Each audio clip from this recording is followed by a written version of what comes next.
Premier invité des auditeurs ont la parole, Pascal Eustachi, bonjour. Bonjour. Président fondateur de Whonos et créateur du certificat Voltaire. Le projet Voltaire vient de publier son nouveau baromètre consacré cette année à la question de l'incidence de l'orthographe sur la recherche d'emploi. On le sait, un CV bourré de fautes ne fait pas bonne impression. Et avec une universitaire de Toulon, vous avez même fait un test grandeur nature en présentant aux recruteurs plusieurs dossiers de candidature. Et finalement, faire des fautes, c'est aussi synonyme de manque d'implication. Alors effectivement, le laboratoire Toulon a fait ses travaux de recherche et a analysé la réaction des recruteurs face à des CV contenant des fautes. Alors déjà, comme vous l'avez dit, un CV qui contient des fautes a 3 fois plus de risques d'être écarté. Oui. On sait aujourd'hui qu'il y a un CV sur 2 contient des fautes. Donc c'est un véritable enjeu.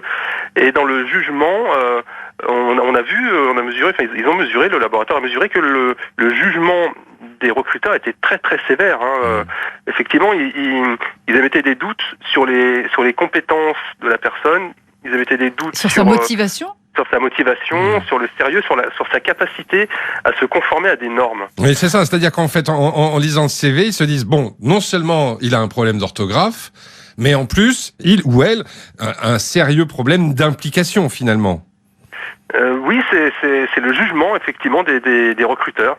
Et puis, il faut bien comprendre aussi que cette période de recrutement ou de recherche d'emploi, c'est quand même une période, on va dire, c'est un peu comme une parade nuptiale, quoi. Il faut se séduire l'un l'autre. Oui. Donc c'est le moment de montrer le meilleur de soi.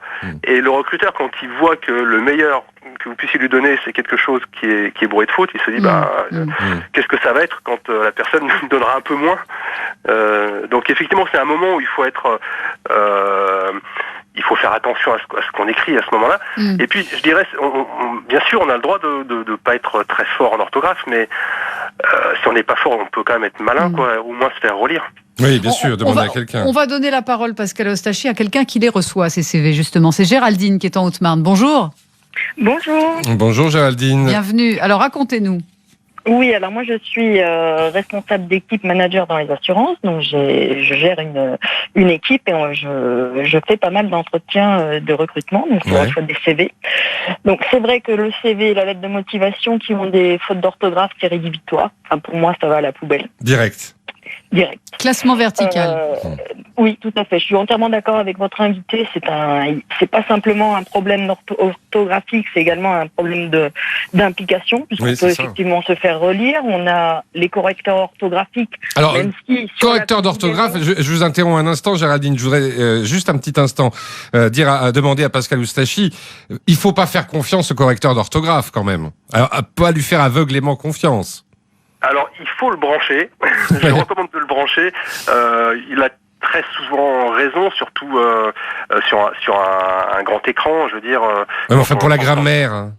Mais sur la grammaire, il peut se tromper. Il faut faire attention. En tout cas, il faut éviter la correction automatique. Moi, je vois sur mon mobile, il a tendance à changer les mots automatiquement et parfois pour le pire. Oui, ça nous agace beaucoup. Vous n'êtes pas le seul.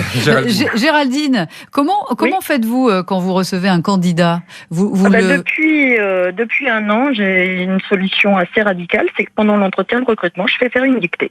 Ah, carrément. Vous lui dites. Ah ben ça doit le refroidir un peu.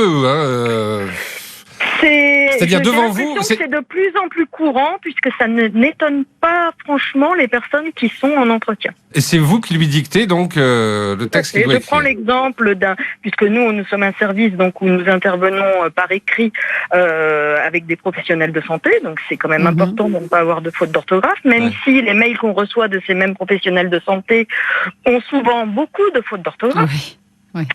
Et donc là vous y allez franco sur les participes passés, Géraldine ? Oui, tout à fait. Oui. D'ailleurs, je prends des exemples de mails. Les participes passés, il ne faut pas compter sur le. Le correcteur, il va pas les détecter les fautes sur le participe passé. Du tout. Mais par contre, moi, je recrute beaucoup de personnes qui ont entre 18 et moins de 30 ans, on va dire. Donc des gens qui sortent de l'éducation nationale. Donc il y a un moment, il faut peut-être aussi voir où est le souci. Moi, je suis aussi maman de 2 enfants qui sont en primaire et j'ai fait le choix de partir dans une zone rurale pour qu'il n'y ait pas, pour ne pas être dans des classes surchargées de 30 élèves. Et depuis qu'ils sont dans une toute petite école où sur la totalité de l'école il y a 22 enfants. Oui. Bien, là, vous avez vu l'évolution. Oui, parce qu'ils écrivent. C'est plus la distribution de photocopies. Photocopies. Ils écrivent et ils sont corrigés.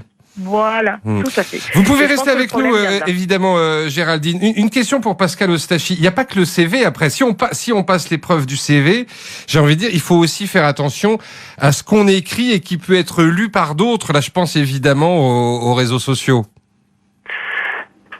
Évidemment. Ce qu'on a mesuré, ce qui a été mesuré, c'est que les recruteurs, un recruteur sur deux, lorsqu'il est face à une liste de candidats en finale, va aller regarder ce qui se passe sur Internet, donc va googliser, comme on dit, et il va tomber sur la page Facebook en général, et puis il va regarder ce qui se passe là-dedans. Et là, pour 3/4 des recruteurs, s'ils voient que la personne s'exprime vraiment de manière aléatoire à l'écrit, là aussi, s'il y a des fautes d'orthographe terribles, ça risque de leur coûter cher. Voilà, après une faute de frappe, il n'y a pas de souci, mais des fautes de grammaire avec des participes passés qui sont rédigés n'importe comment, eh bien, dans 3/4 des cas, ça peut être rédhibitoire, encore une fois. Géraldine, vous vérifiez, vous aussi, sur Internet ? Alors ça, c'est une chose que je me suis toujours interdite. Pourquoi ? Je ne tape jamais le nom d'un collaborateur dans Google. J'estime que ça, c'est sa vie privée, c'est pas sa vie professionnelle. Oui. Et je me le suis toujours interdit et je ne le ferai jamais. C'est tout à votre honneur, mais en tout cas, beaucoup d'autres le font. En tout cas, merci beaucoup, Géraldine. Vous restez avec nous, Pascal Ostachi, évidemment. On va évoquer, d'ailleurs, tout à l'heure, après la pub, ces fautes que les Français font de plus en plus. Et puis, on va partir en Allemagne, du côté de Düsseldorf, avec Bénédicte, qui a bien des choses à nous dire sur le français dans le texte. À tout de suite. RTL Midi. Les auditeurs ont la parole. Christelle Rebière, Vincent Parisot.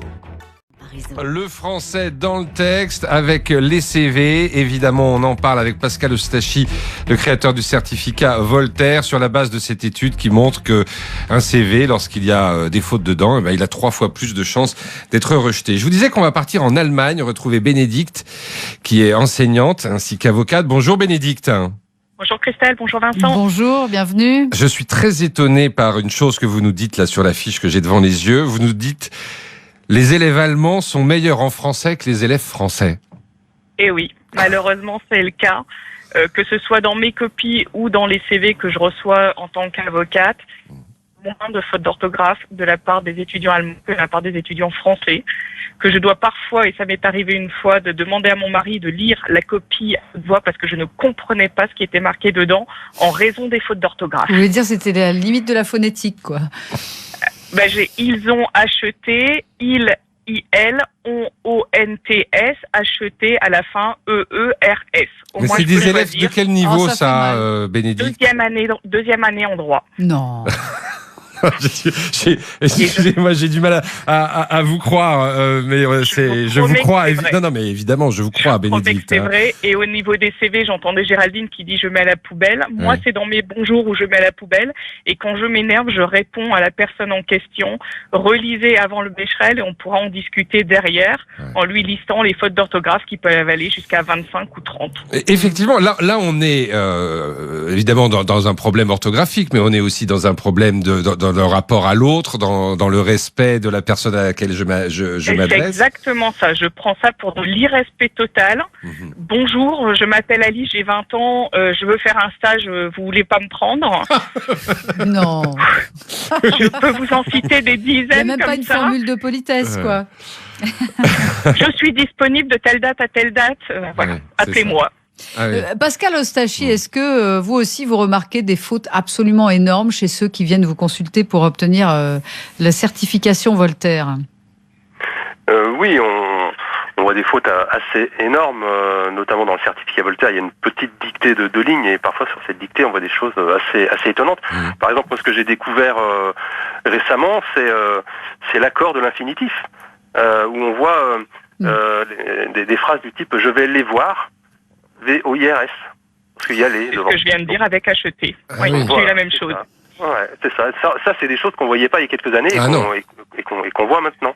Ou alors, je vous remercie d'en tenir compte dans DANS. Mais ça, c'est quand même des élèves qui ont eu le baccalauréat? Ah oui, bien sûr. Non, mais vous dites bien sûr. Aussi, hein. Mais alors, Pour moi aussi. la bonne nouvelle, c'est que ce n'est pas, c'est pas une fatalité et on peut se remettre à niveau. Donc voilà. Bénédicte nous parlait à la fois de l'orthographe et puis à la fois de la tournure, de la manière de s'adresser. Par exemple, effectivement, dans un CV ou dans une lettre de motivation, c'est un petit peu compliqué, comme le disait Bénédicte, de lire est-ce que vous avez quelque chose pour moi? En gros, en substance, hein, c'est ce qu'elle nous expliquait. Ça arrive, ça aussi, Pascal Ostachi, dans les lettres de motivation? Oui, on voit ça effectivement. C'est un problème de syntaxe et d'expression écrite. Et de pauvreté, du vocabulaire. Ouais. Parfois, les formules de politesse passent à la trappe. Moi aussi, je reçois des demandes de stage qui sont des fois à la limite. Quelles sont les fautes les plus fréquentes, Pascal Ostachi? C'est l'utilisation du futur ou du conditionnel, par exemple? Oui, c'est effectivement la confusion entre le futur et le conditionnel. Donc, je ferai, est-ce que je mets un S ou AI ou AIS? Ça va dépendre du contexte. Et puis, la bête noire des Français reste toujours l'accord du participe passé celle-là. Dans tous ces états. Ça reste un grand classique.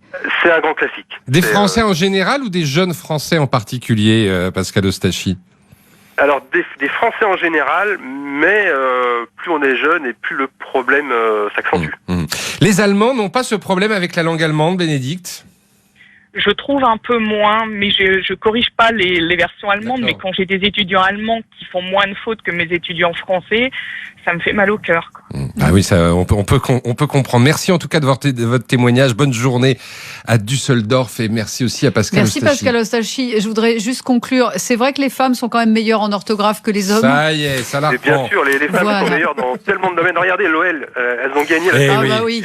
Et on en a assez peu parlé. Vous avez raison de cette victoire des Lyonnaises dans la Ligue des Champions. Ah, voilà, Lyon a quand même gagné la Ligue des Champions de football, version féminine. Je trouve qu'il y en a eu assez peu. Et ça me donne l'occasion de les féliciter. Et vous pouvez d'ailleurs en parler au 32-10. Les Lyonnaises avec 2 N et un Y. Hein, voilà. Merci beaucoup. Merci Pascal Ostachi d'avoir dialogué avec nos auditrices. Merci Bénédicte. RTL Midi. Les auditeurs ont la parole. Vincent Parisot, Christelle Rebière.